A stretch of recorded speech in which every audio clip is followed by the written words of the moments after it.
Vascaínos, nas últimas semanas, uma série de acontecimentos trouxeram dúvidas à nossa torcida. E eu estou aqui para esclarecer essas dúvidas, para trazer algumas informações que são relevantes, não só para a vida do clube, mas para todos vocês que acompanham e se dedicam ao nosso clube.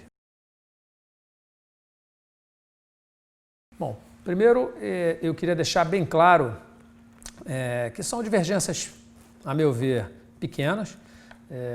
Eu acho que em 90% ou mais, 95% de tudo que se faz no clube, havia uma convergência entre as minhas ideias e de toda a equipe de gestão. Essas divergências, elas giram em torno do orçamento do futebol. Uma das coisas que nós fizemos nesses 2 anos foi controlar o custo do futebol. Nós conseguimos reduzir o custo em 2018. Em 2019, nós iniciamos a temporada com a ideia de manter a folha ali por volta dos 4 milhões e pouco, 4 milhões e 200 líquidos. E aí, no meio do campeonato, com as dificuldades que o time apresentou, a gente foi obrigado a investir um pouquinho mais, até para preservar o clube na primeira divisão, entendendo que a queda do Vasco para a segunda divisão seria extremamente prejudicial ao nosso projeto de recuperação financeira. Como o futebol ele implica, né, na maior parte do custo do clube, havia um entendimento, há um entendimento por parte das pessoas que estão no financeiro de que deveria haver um corte radical no futebol. Eu até concordo que a gente mantenha ainda um orçamento baixo com o futebol, mas esse orçamento não pode ser tão baixo que comprometa a manutenção do clube na primeira divisão. Então isso eu não abro mão, era nisso que eu me batia. Eu acho que havia uma proposta que a gente baixasse a folha para 3 milhões e 300, eu insistia que deveria ser algo em torno de 4 milhões.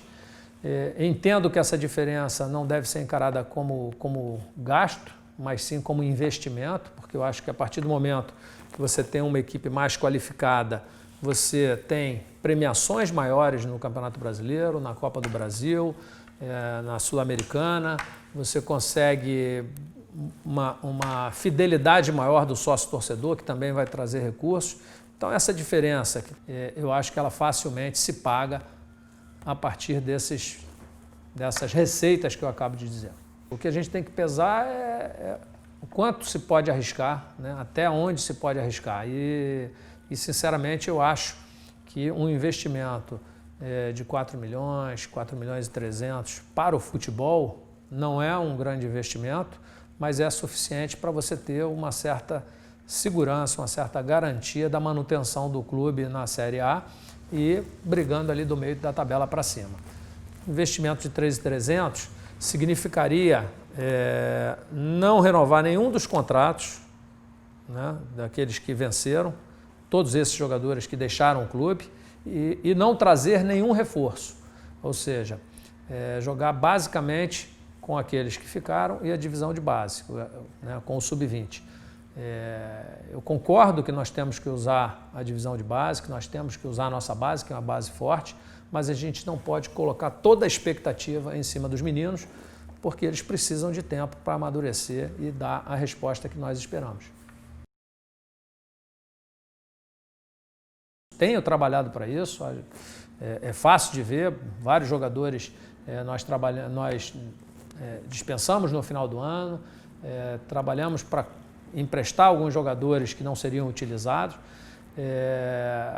Eu tenho o compromisso de manter essa austeridade, de manter essa firmeza, mas acho, na minha opinião, que nós deveríamos contratar de maneira pontual, como foi o Germancano, talvez trazer aí mais um jogador de meio, talvez mais um zagueiro, mas assim, de maneira muito pontual, sem extrapolar, mas sempre preservando aquilo que é mais caro. A manutenção do Vasco na Série A, isso eu não abro mão.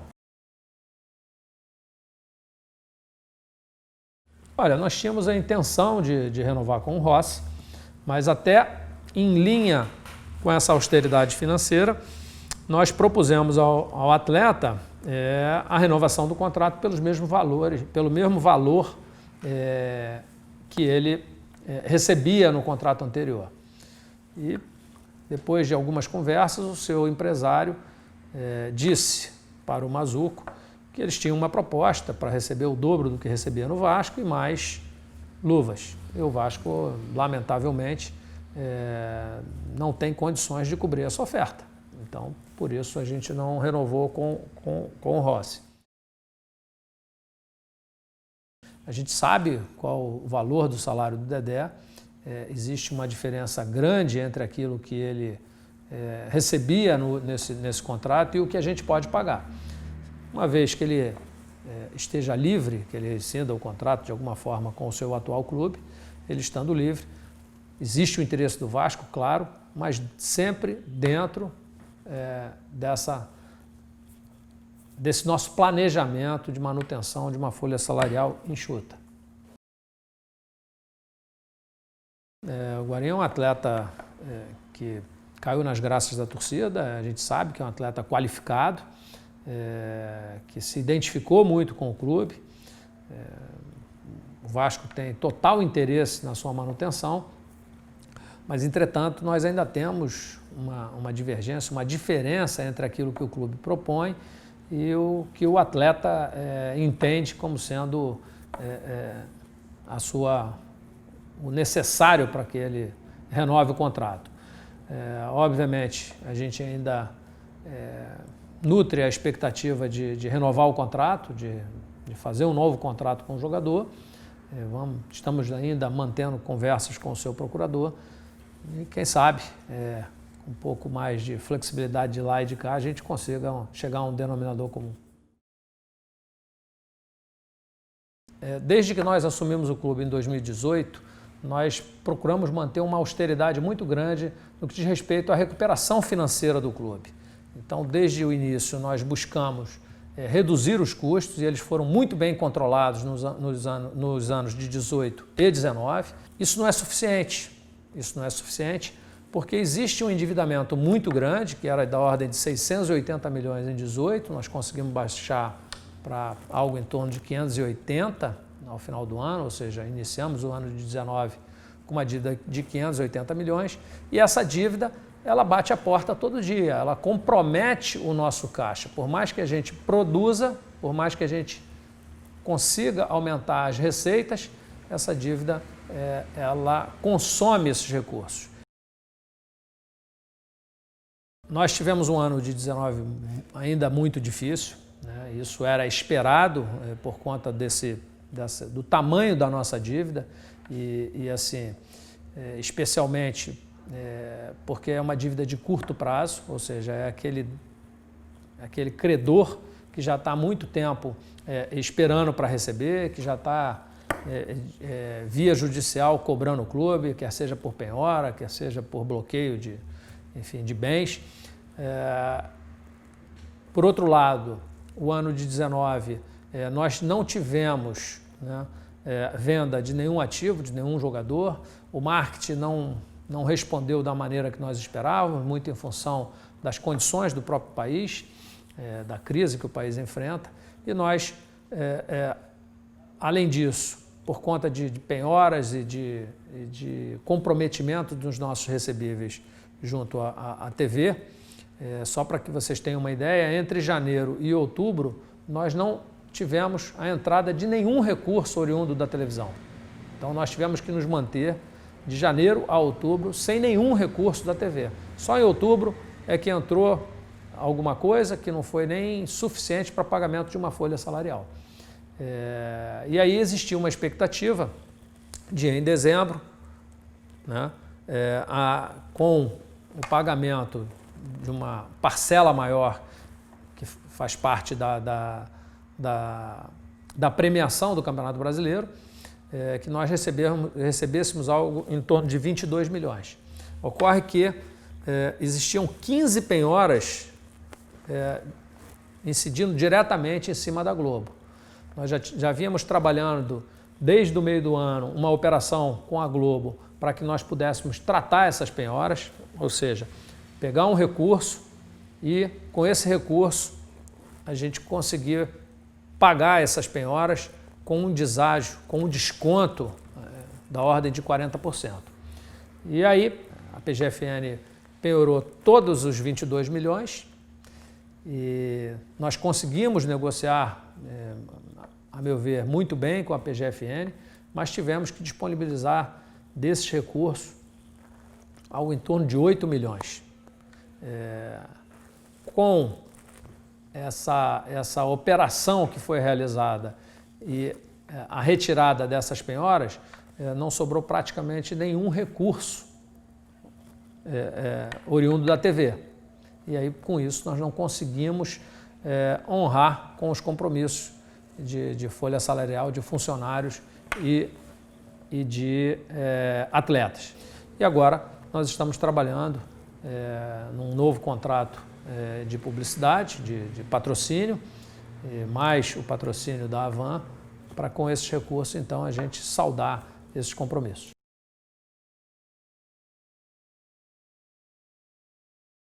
Então, nós tínhamos, como eu disse, sobre os recebíveis da Globo, incidindo 15 penhoras. Uma grande dificuldade que nós tivemos nessa negociação é porque nós começamos lá com 11, 12 penhoras e a cada hora surgiu uma penhora nova. A última delas, depois de ter sido fechado todo o acordo, né? E não se conseguiria colocar de pé esse acordo se nós não contemplássemos todas as penhoras. Era preciso que todas as penhoras fossem resolvidas para que esses recursos fossem disponibilizados.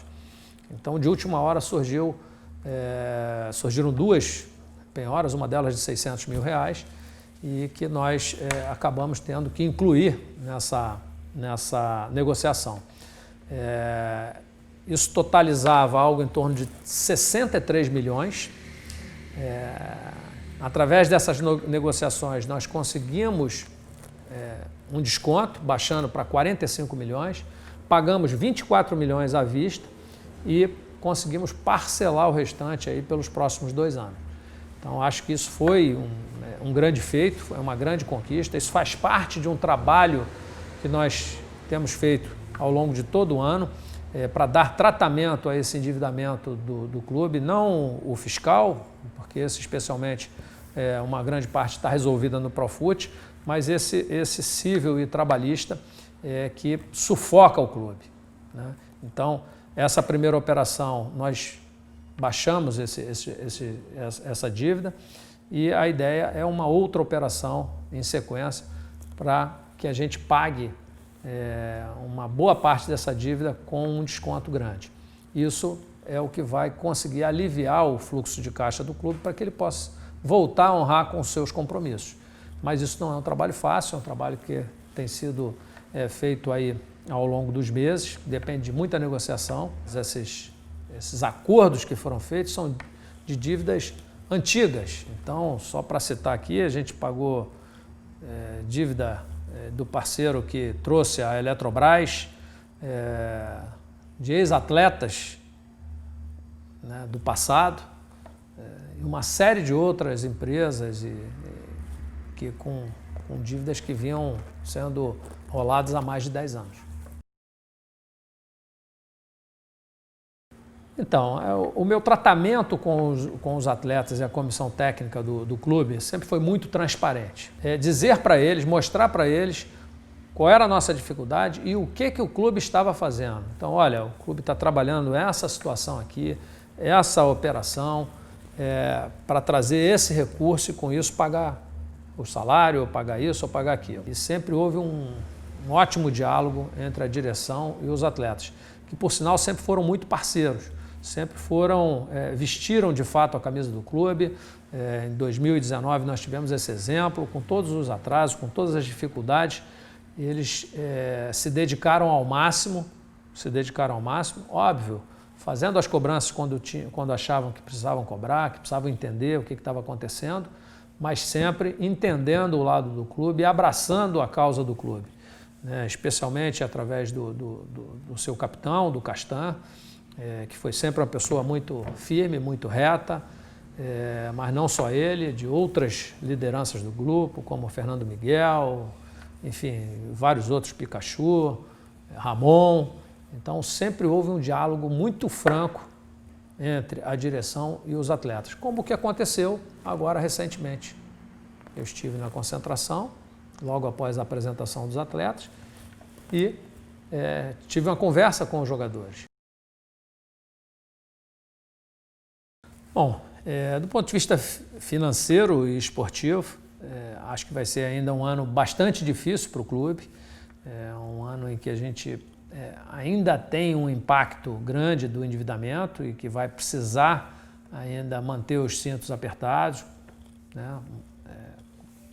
Controlando as despesas e buscando novas receitas, mas é também um ano de grande expectativa, um ano em que a gente pretende colocar de pé o nosso CT, pretende inaugurar o nosso CT em Jacarepaguá. Por outro lado, a obra de ampliação e modernização de São Januário também é uma expectativa muito grande, com possibilidade de se colocar de pé a partir do segundo semestre. Enfim, é um ano de grandes desafios, mas de muita expectativa. Nós estamos assim, bastante otimistas em conseguir passar por mais esse ano em direção à reestruturação do clube, em direção ao equilíbrio financeiro do clube e, em última análise, a volta, num futuro próximo, às grandes conquistas. Bom, saudações vascaínas, um grande abraço.